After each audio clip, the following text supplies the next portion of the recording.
Oh, thank you, Wei, for that very nice introduction. First, I'd like to thank the companies over the years that have supported our work on our group: Semiconductor Research Corporation, Department of Energy, Lam Research, and Samsung Electronics.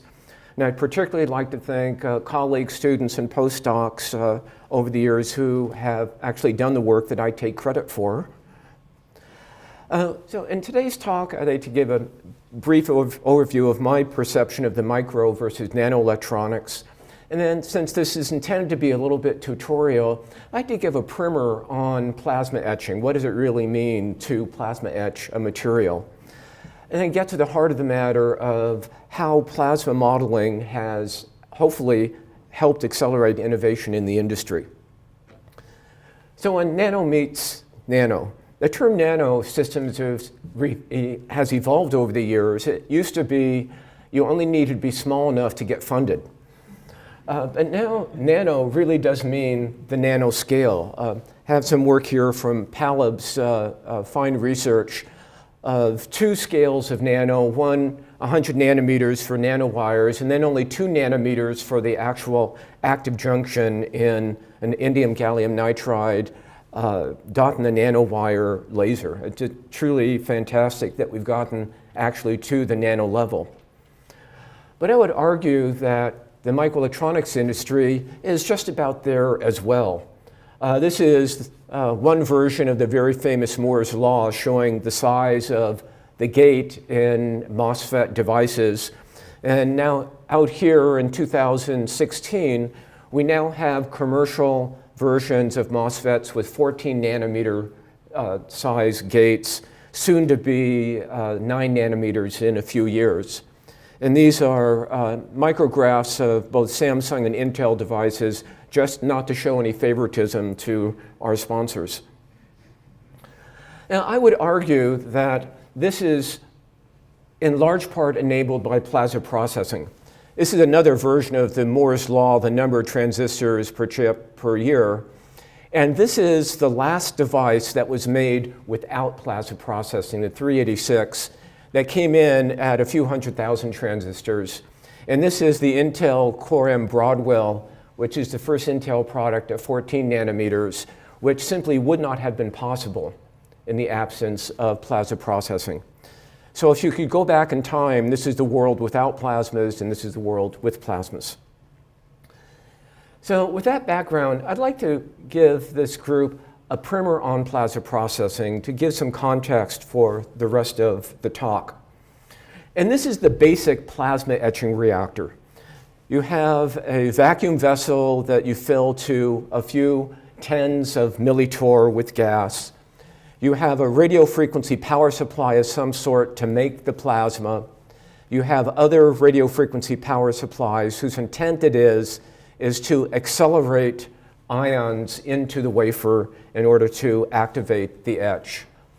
The state-of-the-art plasma etching reactor has several different power supplies with frequencies of hundreds of megahertz, up to hundreds of megahertz on one side, and less than tens of megahertz on the other side. This is what the research plasma etching reactor looks like. Conceptually relatively simple. 2 parallel plates that you apply voltage to. The glow that you see is the plasma emission from excited states. By the time this actually gets into a fab facility, it's considerably more expensive. This is the Applied Materials Centura Advantage, which is a capacitively coupled plasma, a couple different workstations, the robotics. This runs about $6 million. So the way this works from a reaction standpoint is you flow a non-reactive gas, such as argon chlorine, into the vacuum chamber. As a result of power being applied by these radio frequency fields, you heat electrons to many electron volts. Those electrons physically collide with, for example, the chlorine, dissociating the chlorine to form chlorine radicals, physically collide with the argon to create argon ions. The chlorine radicals diffuse to the surface of the wafer, forming surface complexes, which are then sputtered off by argon ions, which are accelerated into the wafer. and then the etch product is pumped out. There are a number of different types of such reactors, and the most common are a capacity-coupled plasma and an inductively coupled plasma. The capacity-coupled plasma here is, again, fairly simple in principle. A substrate to which you apply often multiple frequencies designed to accelerate ions into the substrate, and a third frequency, which is typically higher frequencies on the top electrode in order to create the plasma. And the way that works is this high frequency creates a boundary layer in the plasma that we call a sheath. And that boundary layer has a very large electric potential dropped across it. As this boundary layer bounces back and forth with the RF cycle, electrons bounce off of that structure very much like a tennis ball off a racket. And the electron is accelerated by that oscillating electric potential. On the other side, you have a similar structure, but positive ions, instead of being reflected by this negative potential, are accelerated by that negative potential into the wafer. The vast majority of research in the plasma material industry is focused on the acceleration of ions into the substrate. For reasons that have to do with the symmetry of the reactor, there's very often a DC bias that is superimposed on the radio frequency voltage you apply to the substrate. So the radio frequency voltage oscillates about a negative DC bias. Ions which enter into this boundary layer from an electrical potential we call the plasma potential are accelerated across that potential difference. And accelerating across that potential difference produces a distribution of ion energies and angles which strike the wafer. And it is that distribution of ion energies and angles that dominates research in this field to craft those energies to be precisely what you want. The other type of plasma etching reactor is called an inductively coupled plasma. The substrate part of the reactor is essentially the same as a capacity coupled plasma, but you replace the top electrode with a radio frequency antenna. That antenna launches an electromagnetic wave into the box, and the plasma absorbs power from that electromagnetic wave. So very much as in the capacity coupled plasma, you have some electric field which is bouncing back and forth coming from this antenna. Electrons bounce off that wave, and again, very much like you accelerate a tennis ball with a tennis racket, this electron is accelerated by that bouncing off the wave and is heated. When I give these sorts of talks at places like Intel, they look at me and they say, "Mark, we don't sell plasmas, we sell chips." So at the end of the day, you need to relate what happens in the plasma to what happens on the wafer. And you can divide the world into two basic processes, conductor etch and dielectric etch. Conductor etch is metals, silicon, gallium nitride, gallium arsenide, gallium indium arsenide. And the process goes basically like this. You have silicon. You have created a halogen atom by electron impact. The halogen atoms come down onto the wafer and chemisorb onto the silicon. More chlorine comes down and breaks silicon bonds so that the silicon is binding energy inside the lattice is reduced by forming, for example, SiCl3. An argon ion comes along and preferentially knocks off the passivated silicon. This is some XPS of passivated silicon in such a plasma. You can see penetration depths of a nanometer or two of these silicon chloride complexes. And where selectivity comes is that the sputter yield for the chlorinated species starts at simply a lower energy than physical sputtering of the silicon. So by controlling the ion energies, you can preferentially sputter the silicon chlorides and leave the bare silicon alone. Life gets a little bit more complicated in in dielectric etch, where you have, for example, silicon dioxide, at least 2 atoms. So what has evolved over the years is etching dielectrics in fluorocarbon gas mixtures. That fluorocarbon gas mixture creates fluorine radicals and CFX polymerizing radicals. Those radicals come down onto the surface. The fluorine binds with the silicon, the CF binds with the oxygen. But more importantly, there's a very thin polymer layer that's formed on the top of the dielectric. The ions penetrate through the polymer layer to sputter off the oxygen and COF and the silicon and SiF2. And again, here is XPS showing these CF complexes on silicon dioxide. The same basic process occurs in etching of silicon and fluorocarbon gases, but because silicon does not have oxygen, there's no easy way to consume the carbon in the polymer film. And so the polymer film on silicon is much thicker than the polymer film is on silicon dioxide.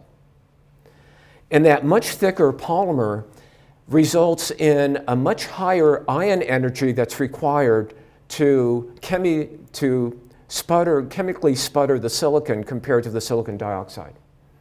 And so you get selectivity through ion energies in the oxide or the silicon. So at the end of the day, being able to make these structures, trenches, vias in semiconductor devices, requires control of 2 species. The neutral radicals that passivate surfaces and protect sidewalls, and ions whose anisotropic, vertically directed ion trajectories down into the wafer are able to etch bottoms of features and not sidewalls. And now for innovation. What is innovation? Innovation is a new idea, device, or method, the act or process of introducing new ideas, devices, or methods. And over time, there is in fact an innovation life cycle. There is some fuzzy front end where you come up with a concept. You do the research development, prototyping, feasibility, marketability. This is, can we actually produce a product that we can manufacture and sell? You plan, build, and test, then you actually get to the point where you're producing product. But there's always some feedback, some cycle here where lessons learned from the product and the fabrication feedback to new ideas. So ideas eventually lead to societal benefit that come back to the ideas. And all this is an iterative process. So can modeling impact the innovation cycle in microelectronics, nano-electronics processing? Well, I'd like to make the case that it can. It can improve fundamental understanding, answer those questions, can it be done, compare scenarios, do we want to go east, do we want to go west, and refine possible solutions. And once you've refined the solutions, CAD tools and other such plasma models can help improve the measure of goodness, can lower cost, and I would make the argument that they're indispensable roles in this innovation cycle. And in fact, there are examples where modeling has been absolutely critical to the innovation cycle, and perhaps the best example is the aerospace industry. Computational fluid dynamics is perhaps the most mature example of this type of modeling. The state of the art is being able to model a jet engine on the wing of an airplane, and that's just unbelievable level of sophistication.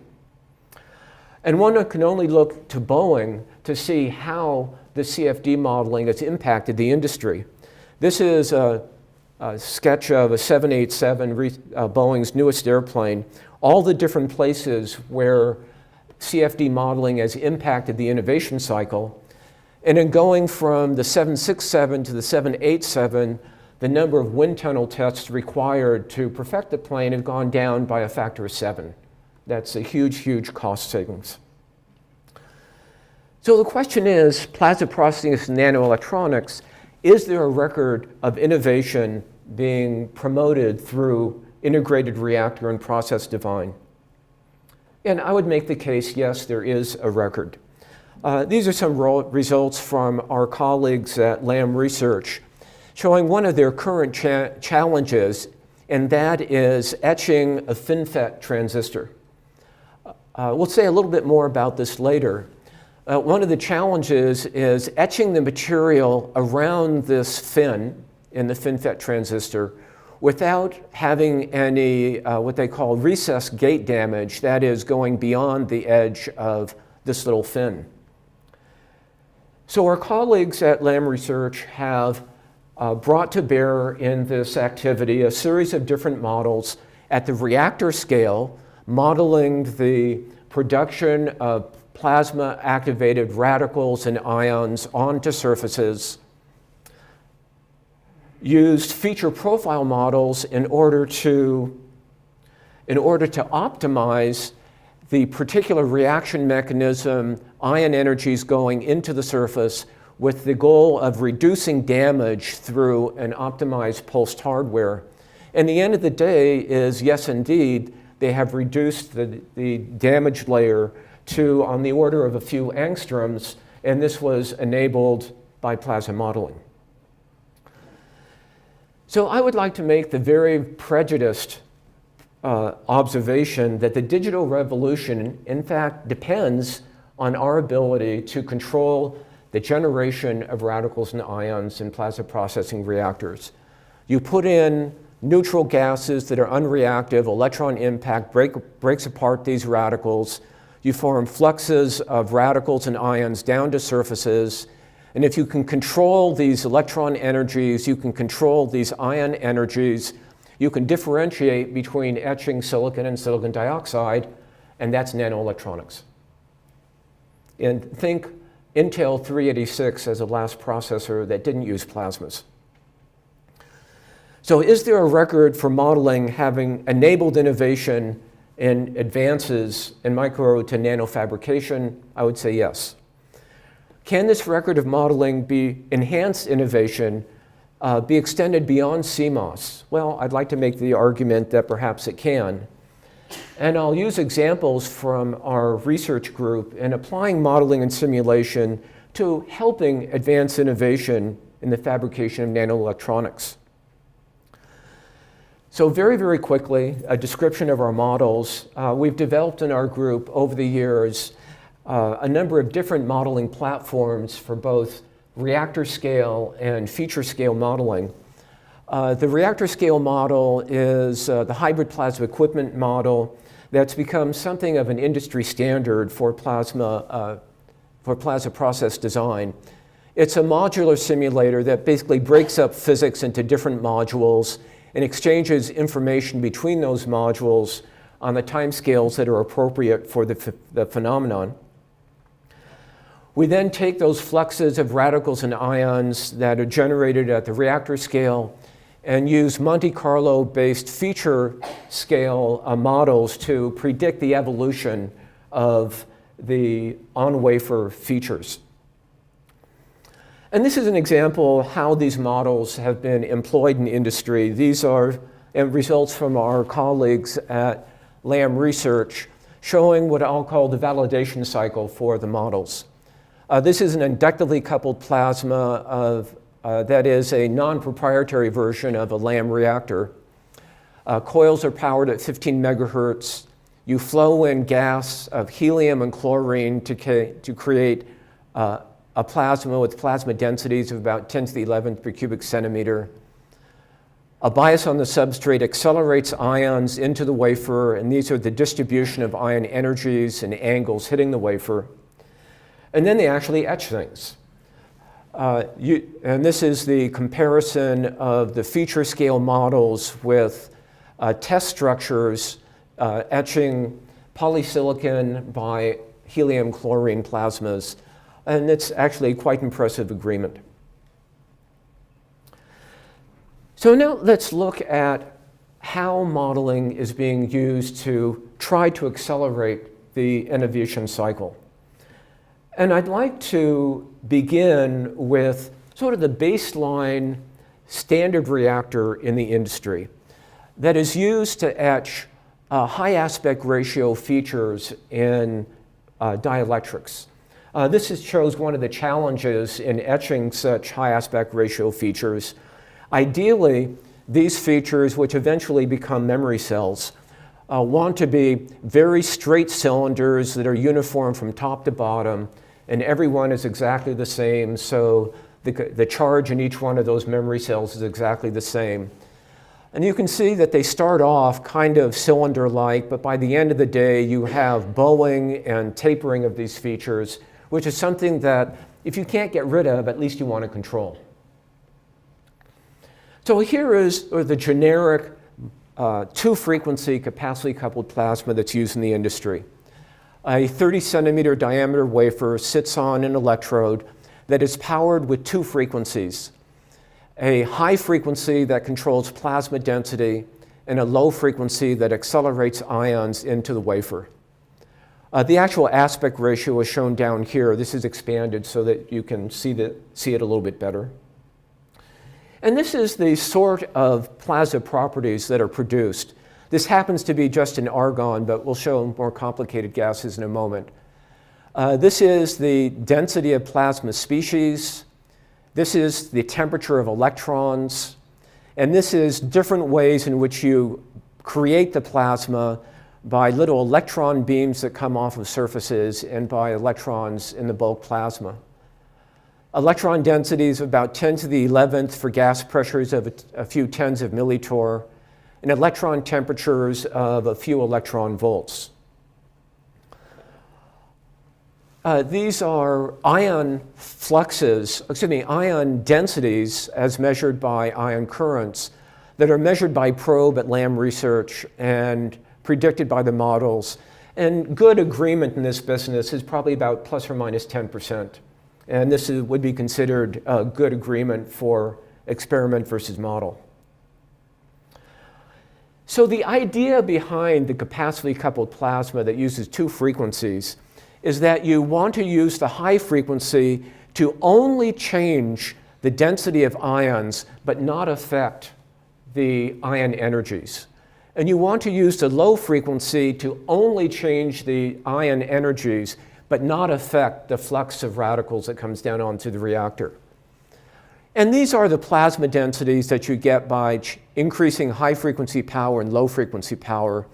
And you sort of get to that goal, but not totally. And the reason is that the plasma is a very, very nonlinear element. And for those of you who may remember some of your circuit theory, as soon as you have nonlinear elements in a circuit, they different frequencies begin to interact with each other.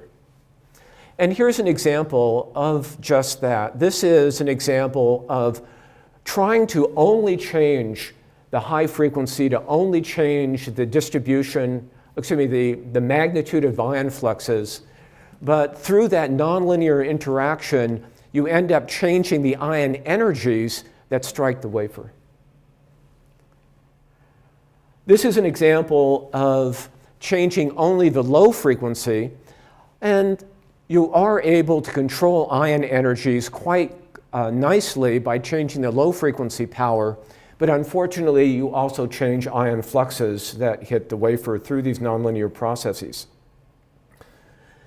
Now this gets a lot more complicated when you use real gas mixtures. I think all of you have had the experience of going into LNF and going to the panel and pressing the button for the recipe.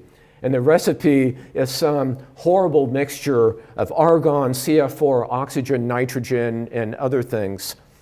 So life is a little bit more complicated than simply pure argon plasmas.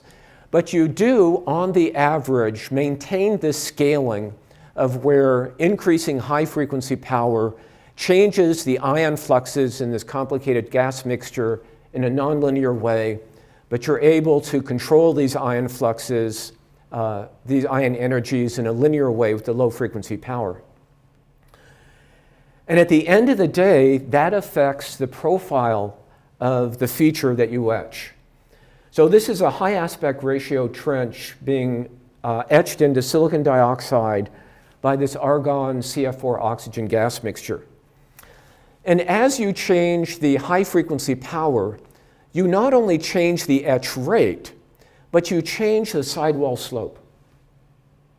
And that sidewall slope eventually determines the capacitance of that feature and how much charge is stored in that little memory cell. And the sidewall slope is determined by the composition of the radicals that come down onto the surface. This is what happens when you change only the low frequency. The low frequency power changes the rate of etching, but doesn't affect the sidewall slope as much. And that's because it has little effect on the variety of radicals that come down onto the wafer. The devil's in the details. There is a very, very good reason why you pay a lot of money for your preventative maintenance on your etch tools. And that is the very, very fine details of these plasma tools are extremely important. And I'd like to use this example of the phase of these different voltages. So the state-of-the-art plasma etching tool has perhaps 3 different frequencies, 1 frequency on the top, 2 frequencies on the bottom. Each one of those voltages has a frequency and a phase. And if there are cables that are going between the power supply and impedance matching network and wherever they're connected, there is a transmission line that connects all this together, and there's a phase delay in that transmission line. And the reproducibility of your etch process requires you to control all 3 of these things. You need to control the voltage, you need to control the frequency, you need to control not only the phase relationship between the voltages, but also the phase delays in the cables. This dependency on phase relationship has been captured in an effect that's called the electrical asymmetry effect, where if you deliberately control the phase between 2 different voltages applied to a plasma etching reactor, you can uniquely control that DC bias that I mentioned a little bit earlier. You change the DC bias from negative to positive and back by changing the phase relationship between those 2 frequencies. That's a good thing if you're controlling the phase relationship. If you're allowing those phase relationships to be random at startup, that affects reproducibility. So this is an example of a study that we performed with Steve Shannon at North Carolina State University on can you actually control these phases and then control the features that are etched in a wafer. So this is the little test reactor that was at Steve's lab, a 2-frequency capacity coupled plasma that begins with only argon, 15 and 30 megahertz. This is the sort of plasma that's produced. Plasma densities, again, about 10 to the 11th per cubic centimeter. Electron temperatures of 3 or 4 eV when sustained in a simple gas like argon. And of course, we always try to validate the models, and these are some measurements of ion energy distributions by Steve's group at North Carolina State. And these are predictions from the model for different pressures. This was the thesis work of Yiting Zhang, who's now at Lam Research. And sure enough, if you very carefully lock the phases between these 2 voltages applied to the plasma, you can uniquely control the DC bias that is applied, that self-generates on the blocking capacitor. And through the control of that phase relationship between the voltages, you can modify the ion energy distributions, here measured in experiments by Steve and predicted by Yiting, to move around the peaks and valleys in the ion energy distributions hitting the surfaces, and therefore tune the process. Again, it gets a little bit more complicated when you go to complex gas mixtures, again, an argon CF4 oxygen mixture, because each one of the different types of ions, the argon ion, the CF3 plus ion, the O plus ion, all respond to frequencies a little bit differently. However, at the end of the day, and here are the different response of the different ions to the frequencies.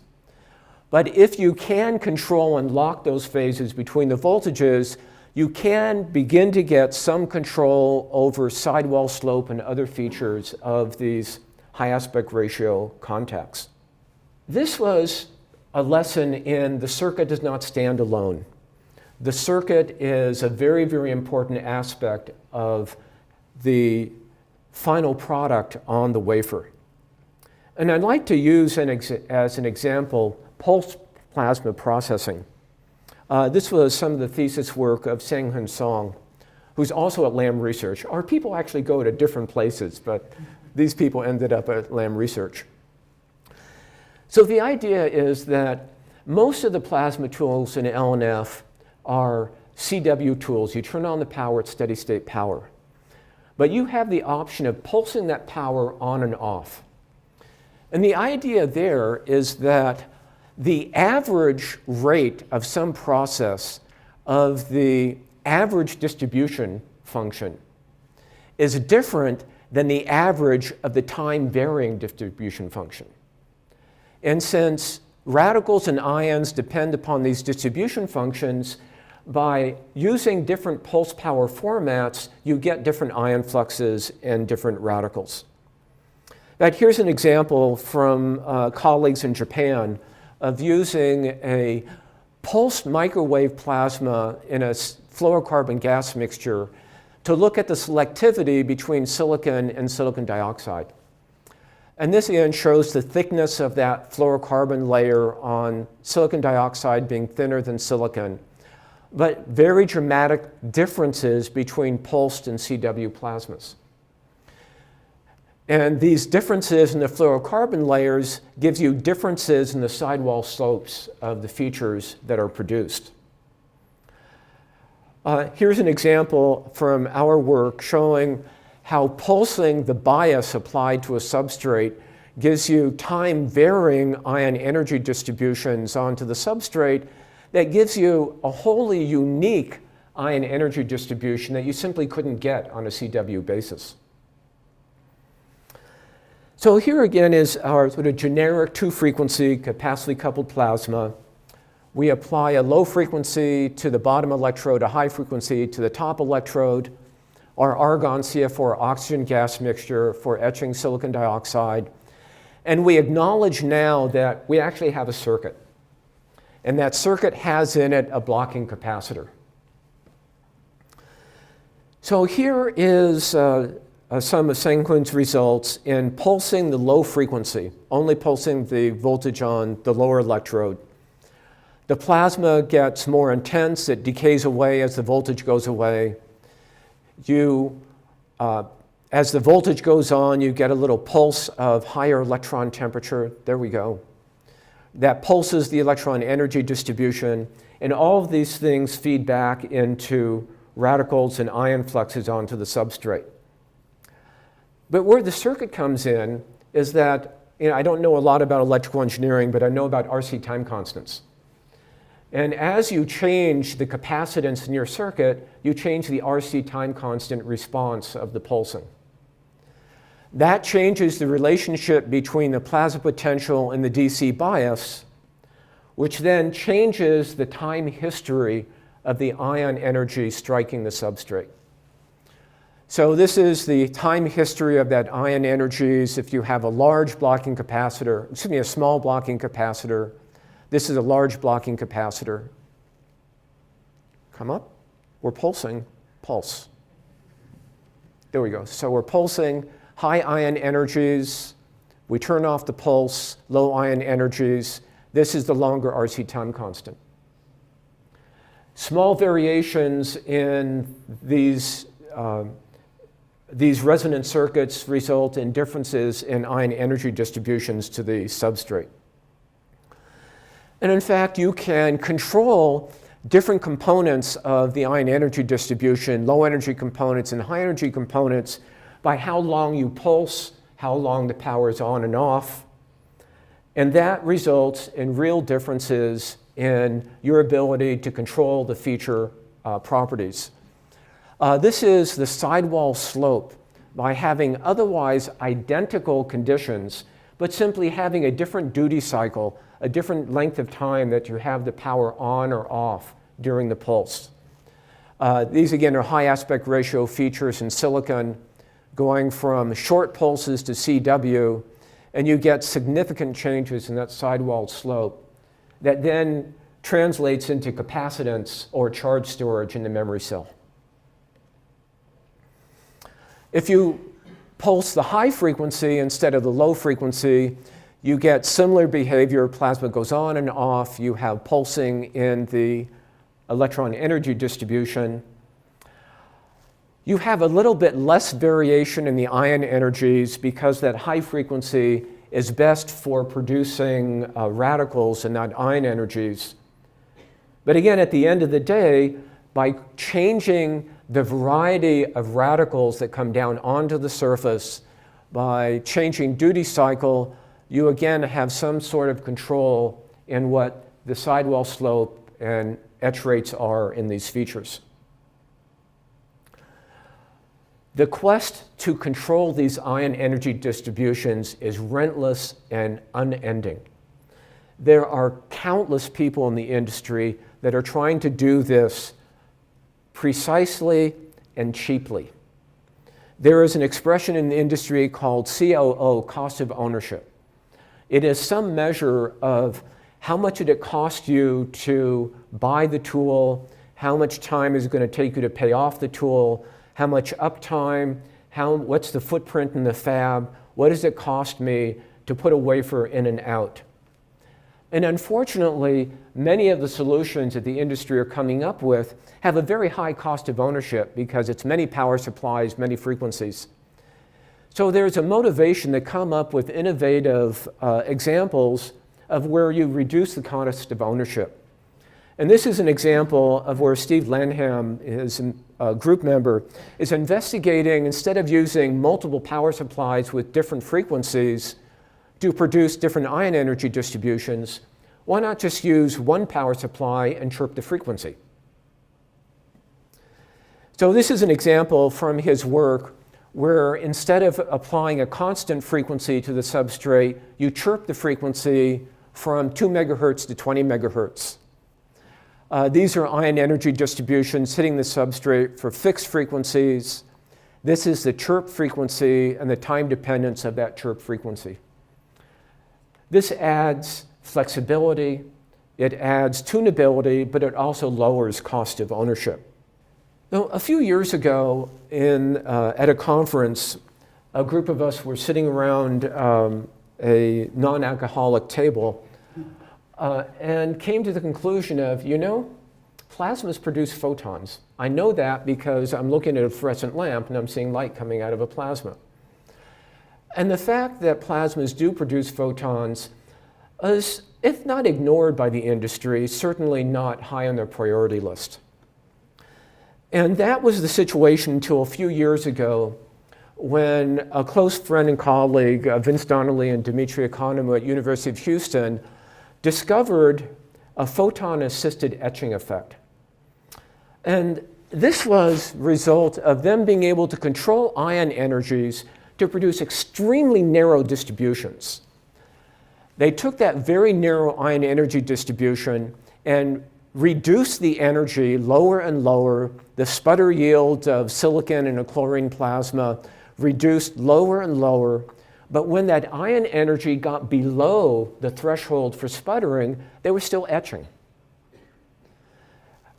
And the discovery was that this was vacuum UV photon stimulated etching. This was always happening since the beginning of time in the semiconductor industry, but never controlled and never understood.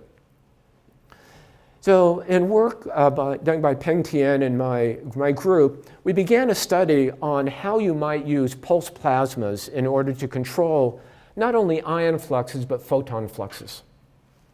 So here's an example of an inductively coupled plasma, some coils on the top, operating in argon chlorine, where you pulse the power from the coils on and off. You pulse it on and off. You heat electrons, and as you heat electrons, you generate fluxes of vacuum UV photons. As you pulse the plasma on and off, you're also pulsing electron positive ion densities and negative ion densities. But the response of the ions to the pulsing is much slower than the response of the photons to the pulsing. And so you can use duty cycle, frequency of pulsing, and other properties to control the ratio of photon fluxes to ion fluxes that hit the wafer. And why that's so important is shown here. Ion fluxes hit the wafer ideally in vertical directions. Photon fluxes hit the wafer isotropically. They have no preferred direction. So if you are etching a fin with only ions, you end up with one sidewall slope. But with vacuum UV photons coming in isotropically to strike the side of the feature, you begin to get some undercut of the feature by vacuum UV stimulated etching. And this has always been happening. Vacuum UV photons have always been in such plasmas, but now perhaps there's a way to control these interactions. We are now at the nanoscale, and fabricating nano-scale electronics brings with it a whole different set of challenges. And perhaps one of the biggest challenges are these very, very high aspect ratio features. In modern memory cells and microprocessors, the aspect ratio of the features that are etched into mostly dielectrics are approaching 50 to 100. It's just amazing. And every one of these features need to be the same. They need to etch at the same rate. They can't have bowing. They can't have distortion. There are a few different challenges that come to the top in etching these features. One is called RDE, aspect ratio dependent etching, which means that features etch at a different rate depending upon how deep they are. And bowing. Bowing is you don't get a very, very nice circular feature, you get one that has waves and curves in it. So I'd like to share with you some work done by Shuo Wang and Peng Tian and my group in a collaboration that we have with Samsung Electronics in trying to address these very, very high aspect ratio features. So this is a non-proprietary version of a Samsung reactor in which 3 frequencies are being used, 80 megahertz on the top, 10 and 5 megahertz on the bottom. Well, that's our frequencies, it's not their frequencies. The gas mixture is argon, C4F8, and oxygen. And the idea here is how can you vary the powers and the pulsing of these frequencies to optimize the process. And it's incredibly complex. These are just a subset of the different species that you produce in this plasma that are incidental to the wafer. Probably a dozen different types of ions, a couple dozen different types of radicals, CF3, CF2, C2F3, fluorine, oxygen atoms, fluorine atoms. And all of this you want to control in a reproducible manner. And this is part of the challenge. All of those ions respond to frequencies in different ways. And the ion energy distributions of each one of the individual ions have different distributions in energy and different distributions in angle, and you're trying to control this. It's amazing that microelectronics work at all. And here's an example of etching a high aspect ratio feature in silicon dioxide using what we'll call the base case, 400 watts of 80 megahertz, 2.5 kilowatts of 10 megahertz, and 5 kilowatts of 5 megahertz. This is not a perfect feature because of this bowing, this sidewall slope that builds up over time in the feature. And you'd like to control that. So one way that you might control that is to simply change the power at one of these frequencies versus the other frequency. So by changing the 5 megahertz power, you change the ion energy distributions of different ions in different ways. And you certainly can now affect and improve upon that bowing, less sidewall slope. But as that feature gets smaller and smaller, other randomness begins to become important. And one of the major challenges is a process called contact edge roughness. So everybody, I think, is familiar with the process of masking and photoresist and processing that photoresist.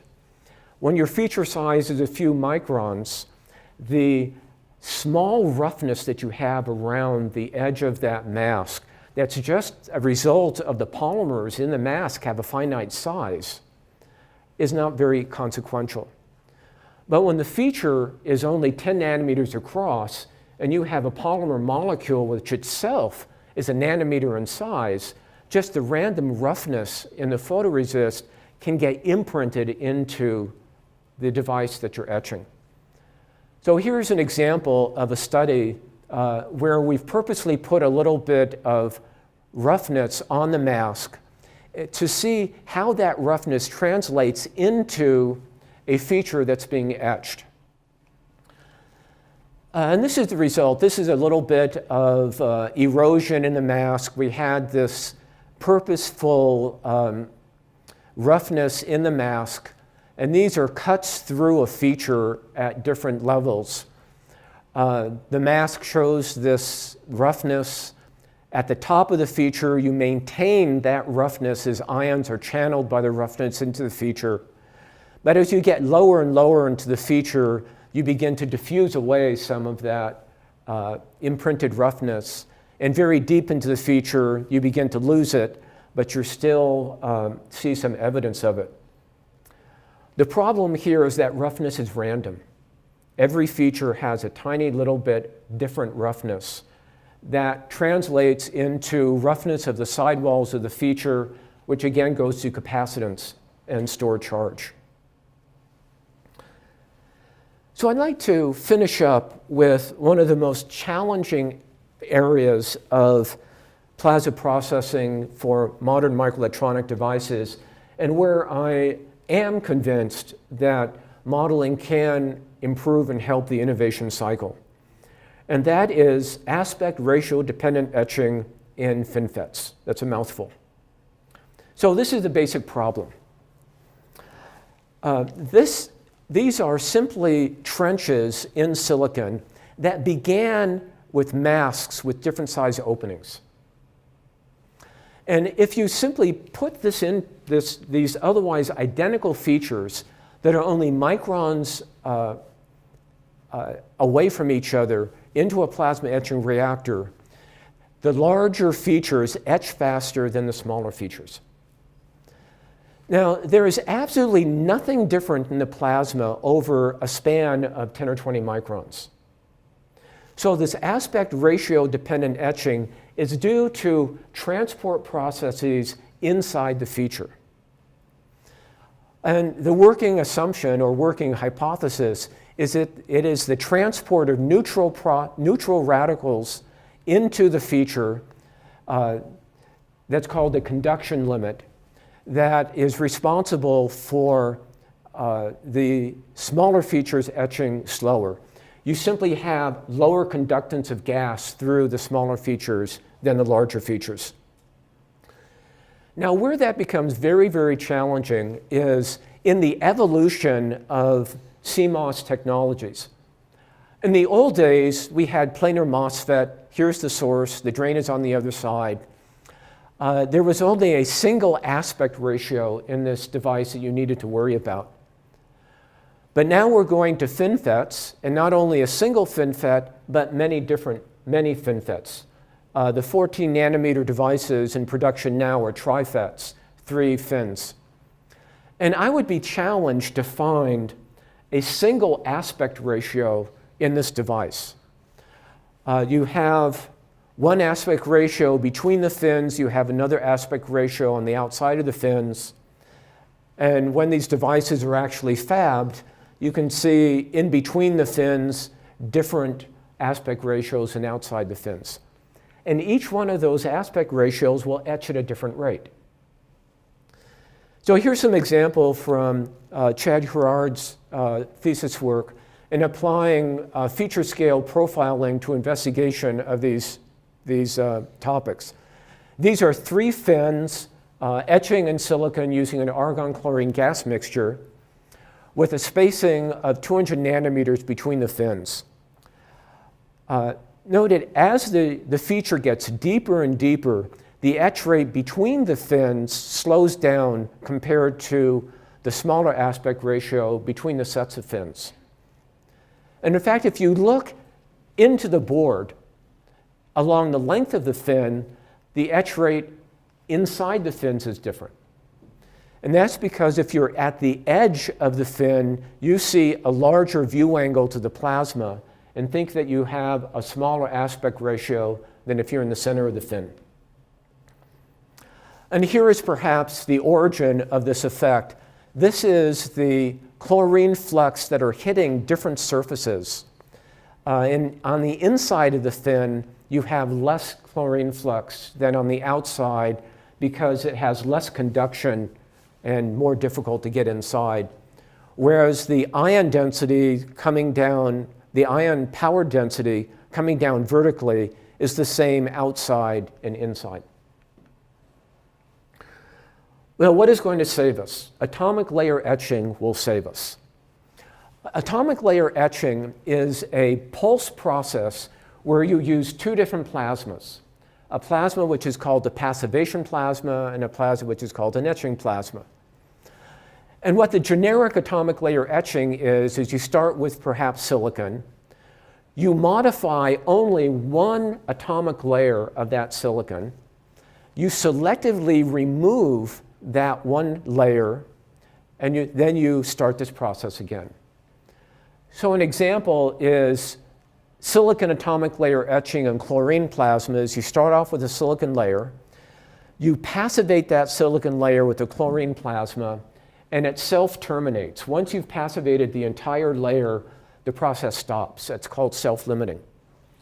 You then come with very carefully crafted ion energies to selectively remove only that layer of silicon chloride.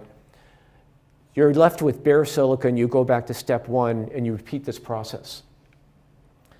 Here's an example of this atomic layer etching, not in chlorine, but in a fluorocarbon gas mixture for etching silicon dioxide. This is work done by our friend and colleague Gottlieb Orlein at University of Maryland. It's just an outstanding work of having optimized an argon plasma that you alternate with a C4F8 plasma, putting a layer of polymer on the silicon dioxide, very carefully crafted thickness of the polymer, and remove that polymer layer and the silicon dioxide below, 1 layer of silicon dioxide at a time. This is some XPS measurement showing that as you go from the deposition step to the etch step, the polymer is removed and you begin to see the silicon dioxide come up from the bottom. So here are some of Chad's results showing how this process works in an argon-chlorine gas mixture for silicon atomic layer etching. Now recall that the etch process is chlorine passivating silicon, forming this complex on the surface. You sputter off that complex to expose the silicon below. These conditions are extremely idealized in that you only have chlorine atoms during the passivation phase, you only have argon ions during the sputtering phase. And you passivate the surface, forming different SiCl compounds during the passivation phase. You uniformly remove that surface during the sputtering phase. And this is how this works in a high aspect ratio feature. We're looking actually at 2 different features, one with a low aspect ratio and one with a high aspect ratio. With every cycle of passivation and sputtering, the etch depth goes down by 1 monolayer. You roughen the surface, which is the, this removal phase. the surface is goes smooth again as you remove all the passivation. But this process is independent of aspect ratio. If you have the passivation phase long enough so that the radicals can find their way down this low conduction feature to the bottom, and you fully passivate, then you etch all aspect ratios at the same rate. Now, unfortunately, real plasma reactors cannot be as ideal as this. You always have some ions during the passivation phase. You always have some radicals during the sputter phase. And this is an example of how some of those non-idealities manifest themselves. These are the etch depth per cycle, how many monolayers you remove per cycle for two different aspect ratios when you have a little bit of ions during the passivation phase. You lose a bit of that ALE-ness, but you also reinstitute aspect ratio dependent etching, and the surface gets a bit rougher. So there are very, very tight constraints on what you can stand. So just how good can you make this? So let's try to do the integrated, innovation-inspiring modeling of the entire process. This is the argon-chlorine gas mixture in an inductively coupled plasma, producing a plasma during the passivation phase, a plasma during the sputter phase, low ion energies during the passivation phase, striking the substrate, moderate ion energies during the sputtering phase. If you do not use atomic layer etching processes and do the best job that you can do, this is the prediction of how you would etch one of these FinFETs. What to look out for is the amount of material that's left on the sidewalls, how long it takes to remove the material in these little 3D corners, the loss of critical dimension on the center fin as you have to etch for a long time to clear out these corners. If you take this to your boss at Intel, your boss will yell at you. This is enacting this very carefully crafted atomic layer etching, doing about as good as you can do in real process parameters. Very little material left on the sidewalls, the ability to clear the corners very, very cleanly without there being damage to other parts of the feature. So in conclusion, the limits are rapidly being approached in our ability to economically fabricate nano-electronics. With each decrease in the feature size, the challenges and the cost increase. COO, cost of ownership, is just going through the roof. New fabrication facilities for Cmos now cost upwards to $10 billion. The most recent fab at TSMC, Taiwan Semiconductor Manufacturing Corporation, cost $10 billion. Only $1 billion of that was actually the clean room. $9 billion was the plasma equipment and other equipment. Arguably, the path forward requires model-inspired innovation to anticipate and maybe even solve problems and challenges following the record of success in other industries such as the aerospace industry. And already industry is beginning to embrace this approach. Over the past 4 or 5 years, every major plasma equipment manufacturer, every major chip manufacturer has now have critical path modeling groups in their design process. The lesson to carry away from this presentation, perhaps, is the more you know about what happens inside your etcher, the better product will be. So I thank you for your attention and invite any questions you may have.